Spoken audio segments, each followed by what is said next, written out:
Ago erokamano kendo kinyi machielo ma Nyasaye ochako losona mondo achak ayudre e Lolwe TV katudra kodi achiel kachiel in janeno mar Lolwe TV.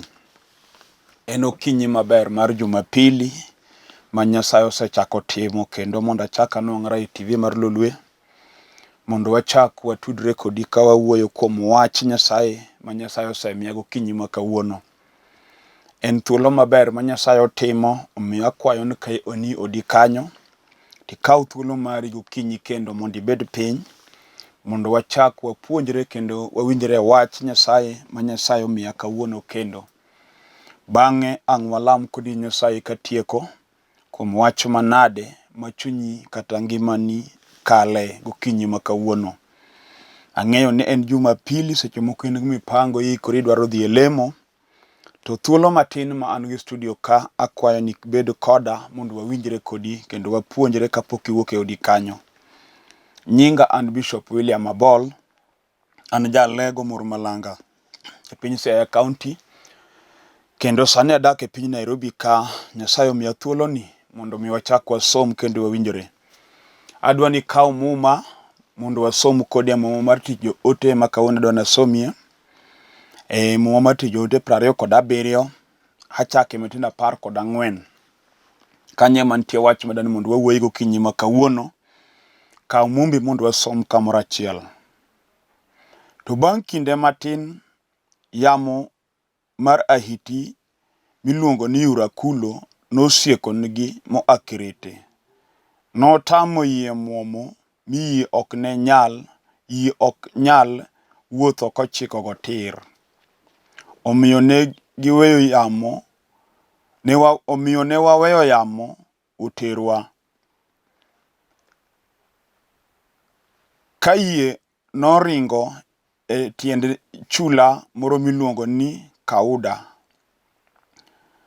Ne wachandore matek ka watweyo yie matin. Mae wach masomo gokinyi sani madwa ni mondo awuoye kod in janeno mar Lolwe TV. Kendo ang'eyo ni kamibetie kanyo chunyi ma iye oikore mondo kuom wach mwadwa ni wawuoye gokinyi sani oyud nafas e ngimani, kendo Nyasaye ma wuono wachne mondo otim hono kuom gima nade ma chunyi dwaro kuom Nyasaye. Kawuono adwa na wuoye kuom yamo manyalo tuk kochomo ot kata dala kata ngima nyako kata ngima dichuo. Ma en sigana ma Paulo ndiko kinde moko ka ginie safari ka owuotho ka ging'ado nam. To muma wacho ni yamo nowuok nigi e dier nam e safari mane giwuotho ka gidhiye. Kendo nobedo yamo mapek ahinya manotamo yie muomo. Kisomo sigana no malach nikech asomo kamatin nikech thuolo man go tin. Muma wacho ni sama ne gichopo kaya yamo nochako ne giwe ni giyudo gima gidwaro. Bang'e ne gipo ka giromo go makoro pek mok ginyal. Manotamo gi kalo, notamo gi muomo. Wachno nomiyo gichandre e nam, mochopo kama ne giwito gik magen go yie te. Ma giwito nyaka gimichiko go yie. Ma gidong' koro yamo terogi kama yamo dwaro. Okinyi ma kawuono wawuok kod in janeno mar Lolwe TV wach masani timore e ngima dhano. Wan gi ngima ma jachien sani oketo go ji e piny kod lwenje masani goyo dhano. Kich wan kod nyiri kata mon kata chuo kata yawuoyi masani yamo miwuoye ni goyogi. Wan gi yamb miere manyalo chomo dala moro, miyudo ka dala mane en dala mochung' maber. Mane en gi mon, to ne en gi yawuoyi, to ne en gi daye nyaka jodongo. Iyudo ka yamo mochomo dala notieko dala. Wan gi miere sani ma kidonje to chalo ka gima ne ji onge iye. Kich iyudo ka jachien onego ji e dala kanyo motieko te. Ma jomodong' oringo, ma dala dong' bungu. Wan gi miere ma kinde machien ne gin miere migeno ahinya. Kendo ne kidonjo tiwinjo ka mane dala mane gweng' ong'eyo. Tie dala mane kipenjo kata idwa dhi e gweng' moro tinyisi ni dhi adhiya to kichopo kama ni neno dala machal kama, kichopo kanyo penj. Kendo en dala mane kod huma, kendo en dala mane kod nying. To yamb Urakulo ma josieko ni ji dongo nosieko dala no. Ma yawuoyi mane igeno yamono nokane liel, moko be noran. Mageno onge dala. Wan kod mon manochako nyuol maber, manonyuolo nyiri to nyuolo yawuoyi. kendo kuom nyithinde manonyuolo ne en gi geno ahinya kech nopuonjo osomo riek kendo kata kamano nong'eyo ni gikone none ber mar nyuol. To e kinde mokoro wawuoyeni dala dong' kiywak ka nyuol okelo chandruok. Kech sani nyithindo monyuol kanye molokre stress ni jonyuol. Ka yamb dala ochomo nyithindo tir. Moko yamo norwake mer, madho makiare. Wan gi dala ma kidonjo tiyudo ka ji osomo adier, lakini sombgi onge gima konyogigo. Gidak ka jomoko somo maisha ma gin mar joma ok chal jomodhi e skul. Kendo king'iyo kata wuodi manipuonjo mane wiye riek e klas, ngima modakie sani ywage. Kech ok ochal ng'ama nodhi e skul. Moko duogo sani tiyo tije moko onego giti kod skul ma gin go. Kech jachien mar dalano dagi kendo loro ne yawuoyi. Omiyo seche moko kata okinyi sama yale ni wadwa, idak ing'iya kibet e TV ka lakini ngimani ok chalni. Gik mani geno mbele ni orumo te kendo ofel te. Kech seche moko kata kani in e college ni somo king'en ki ibed somebody. Kendo ngimani ma iye nok ing'en digo kamigoweno. Tadier yamo madalo baro kodi mogik kodi gik ma intiere motimini sani. Nitie jomoko mose lose hope in life. Makata no somo to chunyo ose ai wach mar skul. Mochalo ng'ama ok nodhi skul. Kech wan gi jomonego cham obwongo mar ngimane gi somo. Jachien otame chamo obwongo miyo tiyo tije magago moko onego ti. Grieko ma en go. To nikech yamo madala gichung' otagi. Omiyo go kodi dichwe gima ok onego yudie. To kinyi ma kawuono wan gi Yesu madwa yalo gokinyi sani manyalo chungo yamo mago dala moro. Kata mago ng'ato mosetamie kwe. Kech wan ng'ato ma onge kwe ngimane. Ngimane oonge kwe adier ma kata kobet piny to chunye paro weche mathoth. Kech gik mopango ok timrene. Wan ng'ama gimopango ok timre kaka opango to gimoko pango ema timore. Omera nitie ji ma kata kiyudo ka wuotho e barabara korwako nanga oromo dendi. Kendo kineno tineno en ng'at ma riek maler morwakore. To gima nango umo jalni mong'eyo. Gik matimore ma seche moko kinyal neno kuom ng'ato kinene ka kowuotho. Lakini kibedo kode piny mopedo piny mondo koro chako tim nend chunye. Yakinyalo ng'e ng'ano no matek. Kech wan gi jomoko ma jachien oketo ni kata kotiyo pesa onwang'o kendo en gi tich maduong' man gi nyinge. Kendo tiyo kati kambi moro malich ahinya kendo tiyo government e department ma ji ong'e ber. To en gima oke tijeno makonye onge. Kendo kata obed noyudo pesa nok konye. Pesa donjo e lwete to kethore kamano ma gima plan ok timre. Wan gi jomodak e ngima mar gope to yuto mare koyiene mondo obed gowi. Kata kamano yamo mar dhier madalagi odagi ni kata oyudo pesa nok mok e lwete. Omiyo wan gi joma yudo pesa madongo kabisa ma kata kong'isi msache tiwuoro. Lakini king'iyo ngima modakie ok chal ngima ng'ama yudo msara bila ma en go. To nikech ai dala ma yamo mar dhier goyo. Yamo no kete ma gima yudo ok konye. Kendo jochiende go laro kodi pesa ma kinde ma pesa onge tin kod kwe. To ka pesa donjo ne tap to chandruok kisra no donjo.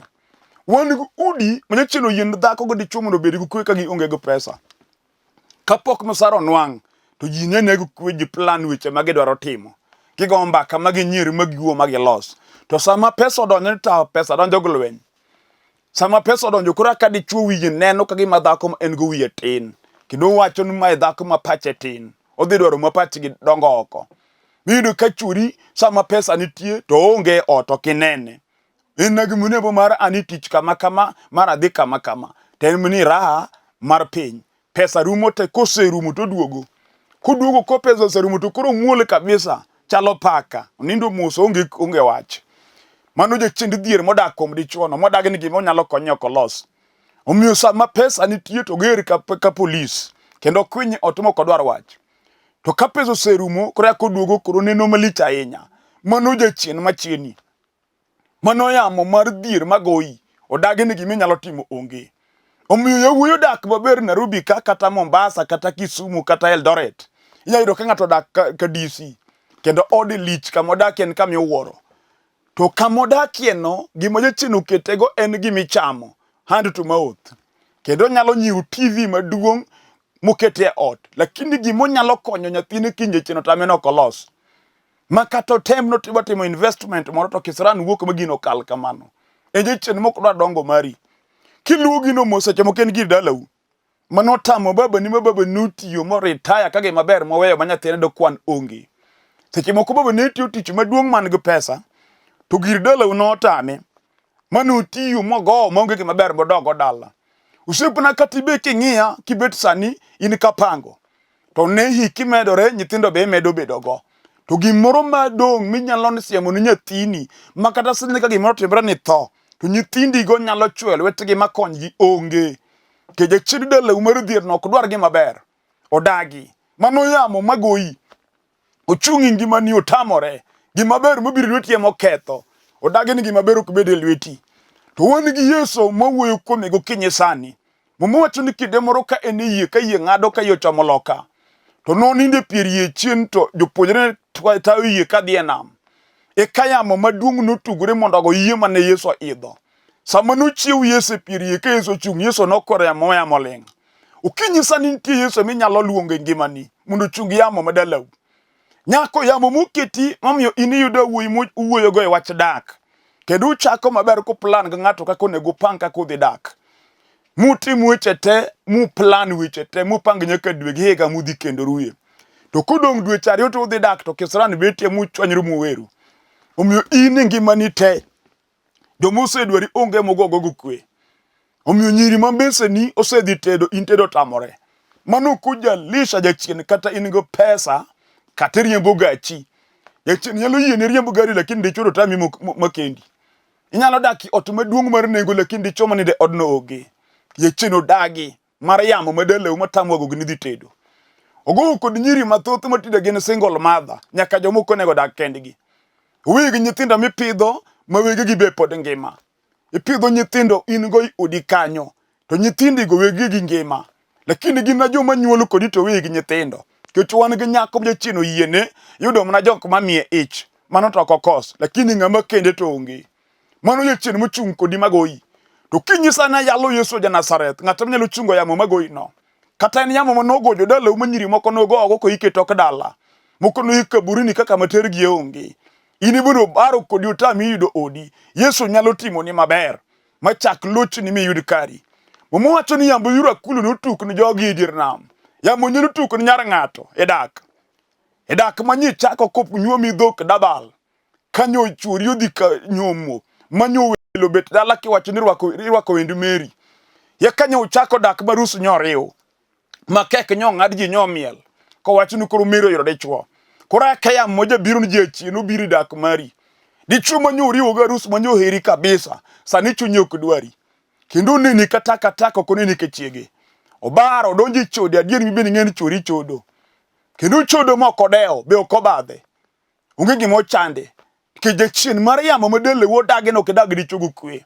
Omiyo chori neni kataka. To nitie Nyasaye manyalo loko ngimani. Mama pacha dichuo jachien oloko chunye no maduogo kuomi kendo. Kichwan gi chuo masani satano donje chunygi gi chode modonjo ma iye mosikore matut. En chode ma ng'ato par gi madukonye. En chode ma ng'ato kobet piny katamni ot en gi nyithindo kata nyithindo ni ot madhi skul monego bobedo kata korango ka nyithindo osomo mong'i kata books mag nyithindo okoche nyithindo ka gik ma nyithindo kia. En kodonji ot en simu. Kidhi simu no gik moneno ochat mna gumon. Mano jachien ura momako dichuo. Kendo dichuo nyalo bet simno kata nyaka sa 7 otieno. Nikech ochat gi chodene. Mano jachien momaki osiepna kata gokinyi kibet piny nena ing'eyo gik mitimo. Gimiparo no gino ken ra mano yamo mar chode mochomo kod liel. Seche moko king'iyo dalau wan ga dala ma king'iyo baba ni monyoli nyotho ko kimie monego. To kimi no ok nyo make accidentally nyo make chode. Mibe ng'eni wuonu to nyo chodo. In be kanyo wuonu tho sani be nye nyombo in ga dhako. Ibe choda chiel na miluo. Omeri chodo mokideo. Ibe tho no chom ibe kino iki go kimwi. Nyithindi be kiny no tho kamano. Kichwan ga dala be cheno kete je ng'we kede. Ma baba ne ringo gamoni in be ringo gamoni nyathini be ringo gamoni nyakwari. Kamano. Mono nyachien dala. Ya momo mako dala ma dhig dala. To nitie warruok ma Yesu nokelo grema e msalaba Kalvari. Manyalo chungo yamo mochomo dala ka ng'ato. Jaduong' kata be jachien omako yawuoti. Gimadho moloyi. In ne madho lakini to nyuolo jokong'o moloyi. Madho adier. Madho maus nyaka gikie ot. Gimadho message mo ka giseme to giduogi go nyaka odi kanyo. Ini madho to kene go ng'ato, lakini to koro minyuolo to madho magoyi. Utamo wangi gi metimo ikia. Mano yamo mochomo oditir madhi dalani. To wan gi Yesu Kristo minyalo luongo kibet piny ming'ise ruoth ochoma gino tamo wang'a. Nyasacho nyalo timo ni maber. Okinye wuoyo kuom yamo mar yura kulo mochomo ng'ato. Kato choma mana ot moro. Omiyo dhako mikendo osiepna ok dag kodi. Wan gi ng'ato ma kata oyud nyako magi chako go dak to ok no dak kode. Uchako to chwanyoru moko ama kata ok uchwanyoru. Iwuok idhi tich kiduogo dido kofundo gike nodhi. Gimuchwanyu onge. E chendo musumba Mariam modele wadagi no kidag dhako. Omiyo adier modong' duk seche moko pod ti sekendo mon abich to onge modak kata achiel. To kiduogo in gino enje chin adier. Dhako koweyi to kodhi yudo ng'ama chielo kokende to gidago gi kwe. In to dak kode notami. Kijachien kodi. To Nyasachwa nyalo konyi. Mai momi nyalo gawaru. Kiweche matek motamo rieko dhano. Motamo pesa ma ng'ato nigo. Yesu wuod Nyasaye kende manyalo. Kendo Yesu ema nyalo golo ng'ati gima tek motamo sombe. Muma wacho ni yamo nogo yie makoro yie notamo ok nyal dhi. Ma nochuno jogo mondo koro were lwet yamo mondo yamuteri kama yamo dwaro. Wan gi joma koro osewere lwet kongo ni kongo go kodi kama kongo hero. Kich osetemo kaka dawe kongo tamore. En kongo makati yonge pesa. Iyo dhi holo kongo kagama holo chiemo. Kijacheno meketi in nyaki mer pile. Kata in daktari, kata in ng'a, kata in lawyer, jachendo kongo nyalo rani. Onya rani kata in mbunge, kata in senator. Inya yudo ka senator mer mala ilong. Mitinga tinga kichodho kitere gari. Kaya kidwa ki ot kogunia. Mano jal maji oluoro miluongo ni mheshimiwa. Dhano nyalunge mheshimiwa lakini yamo mar kongo madalau to chai. Kendo dwa nyie diere makidoki ot chal ng'ato nono. Wach momiyo kata kichiego kinyiti in ga hangover makata pachok ti kech jachiend kongo maki enokia kata in governor. Onyechi ni kata in governor. Miyudo ka governor emo mer mugik omer michodha. Mano gimolo ig pesa ga bonde mitingo miwuotho gi security muriti. Otamo. To nitie Yesu magino kanyal tamo. Yesu kende ema nyalo maki magol gino kuomi. Agoni Nyasaye erokamano. Mumawacho ni yamo yura kulo nogo yie ma Paulo ginie iye. Mane ochuno gi wito gik moko temo ni yie.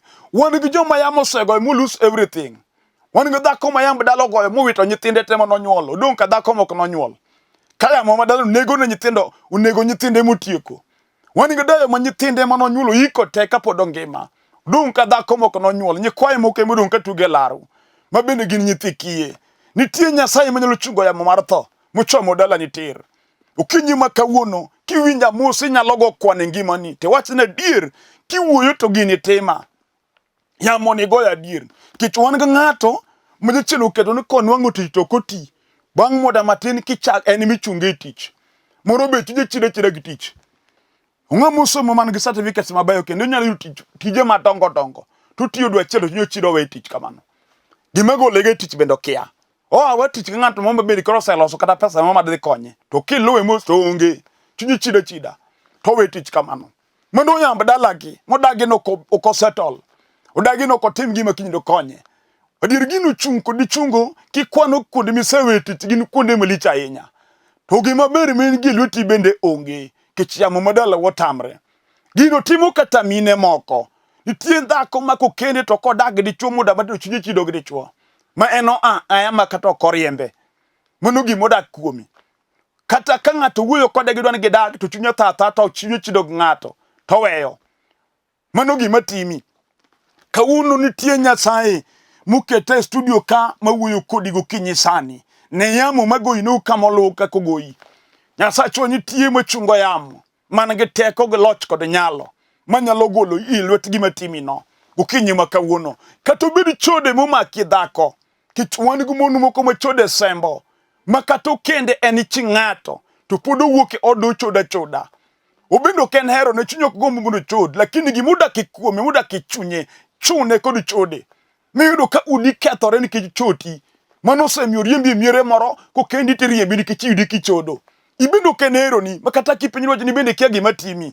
Mano yamo momaki orwaki chode mondo kik ibed kod kari. Inyalo wari gokinyi sama yaleni. Ma Yesu gol chunyi no kuomi matimi dhano. Kata bedi yamo mar raha, nitie jomoko ma joraha.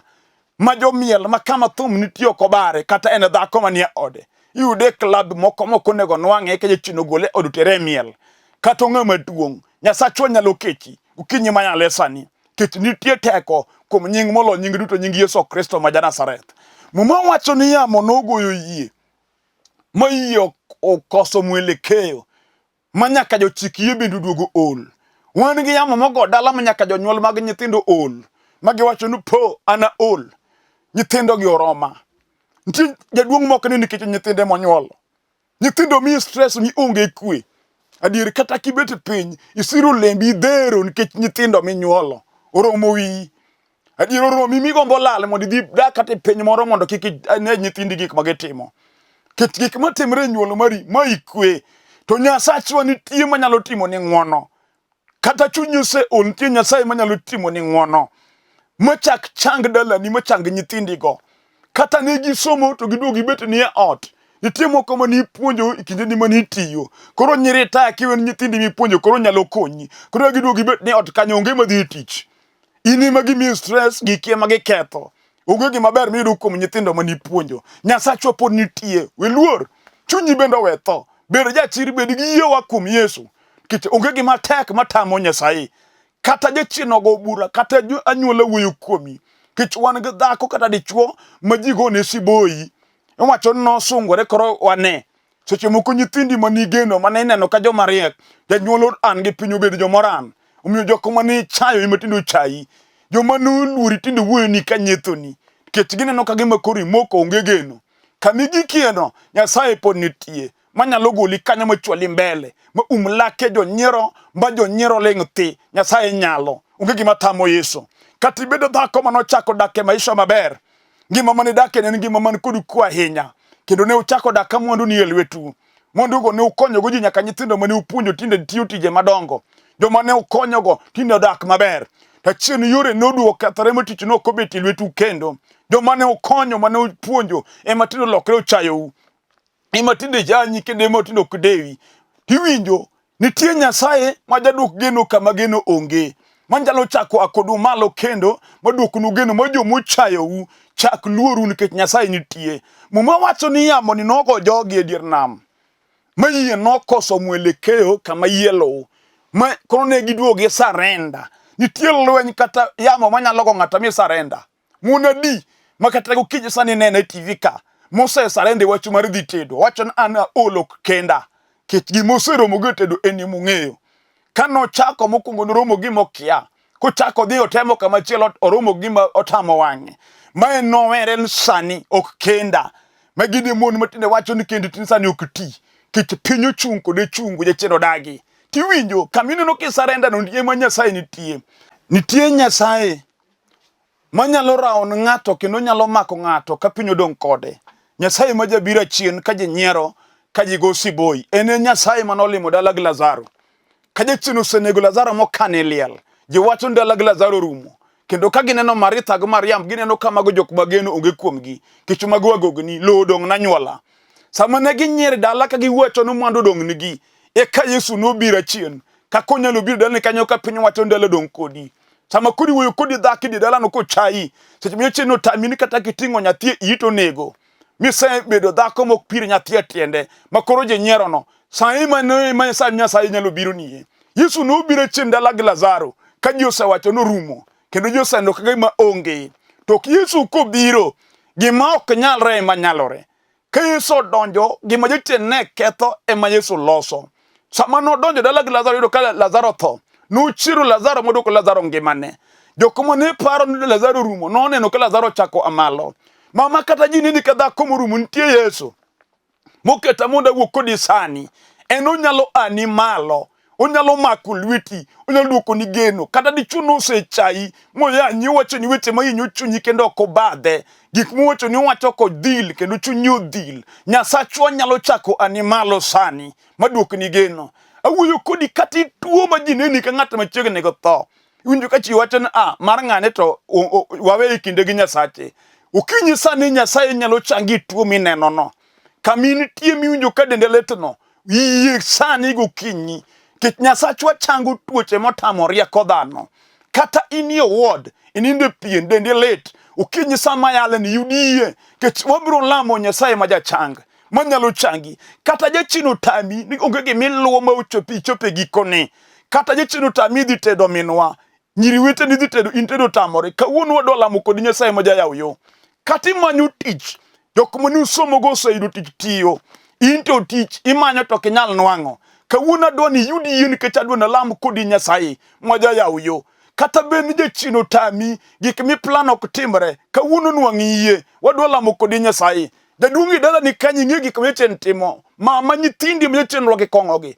adoni yudi yeti luongo nyengi ngato ka ngato samuolamo mondo Nyasaye konygi ogolgi ura mar mer yamo mar ura mar mer momako ne nyithindo adoni olamo kodi Nyasaye gokinyi makawuono yudu yie chunyi ma iye kawuono ni yamo mosebedo kagoya masebedo ka kale gik mosebedo ka timre na Nyasaye kawuono nyaka gola lwetgi to walamo kodi Nyasaye kumiye walamo Ruoth wagoni erokamano sani kuom janeno mosego chonge piny momako TV gumokulo we piny kaywak kuom wach matek mokale isechungo yamo mar yura kulo machomo od dhakoni moketho kwe kinde kod chwore Nyasaye erokamano kuom ketho teko mag tuo momako dichuo makoro nindo piny ka dende lit dhako moting'o bade nikech midekre manie ngimane Ruoth rie bade mondo mi change tim hono ng'ato kod ng'ato gokinyi sani kuom nyathi manyako kod mawuoyi moko chonge piny kalani Ruoth lochnigi erokamano kuom gwedho jaduong' ni gidayo ni kitimonegi maber duong' odogni manyaka chieng' e nying Yesu Kristo Ruoth amen. Ago erokamano ne Nyasaye mwaselamo bed kod yie kuom Nyasaye no nikech onge gima tamo Nyasaye gima nyalo nuoyo kendo dwar kanisa miyale warruok mondo idonj kanyo winji injili mar Yesu Kristo mondo idong kod wach Nyasaye miwinjo mondo Nyasaye ochop kod duong' mare maler. Atieko kafulo nyinga an Bishop William Abol an jalego moro malange piny Siaya County sani adak e piny Olympic Kibera Nairobi ka kendo e piny Olympic Kibera kanye kama ne kanisa kama tie tich Nyasaye ka in ei Nairobi ka to didwar bire kanisa kama tie piny Olympic Kibera ka ichopo town the railways idh gari namba boro madhi Olympic Kibera kichope stage ma Olympic go sime namba maringe screen ka mondo omi direction ka gichope kanisa kama antie inyalo idho gari kata Kencom gari namba 32 bus madhi Olympic nyiso gi Glory Olympic stage namba na mar sim en 0721280025 0721280025 Airtel number en 0782495083 inyayuda YouTube account mara be ki subscribe Bishop William Abol ibo yudo puonj mang'eny YouTube account mara subscribe Bishop William Abol pinda ndora wan ga kanisa kigo sim wabro direct kichope kanisa man Dandora Kayole wan ga kanisa be kigo sim wabro direct kichope kanisa man piny Kayole wan kanisa ni kuonde mathoth nyaka piny Siaya County wan kanisa Usenge kuonde ka kuonde wagen pod seche gi sirikal proloro kanisa ni reserve kata kamano kigo sim wanyalo tudi kod pastors magwa mondo tudri kodgi mondo gikonyi yor lamo Nyasaye mondo gwedhu nyaka Jumapili manyien. Shalom.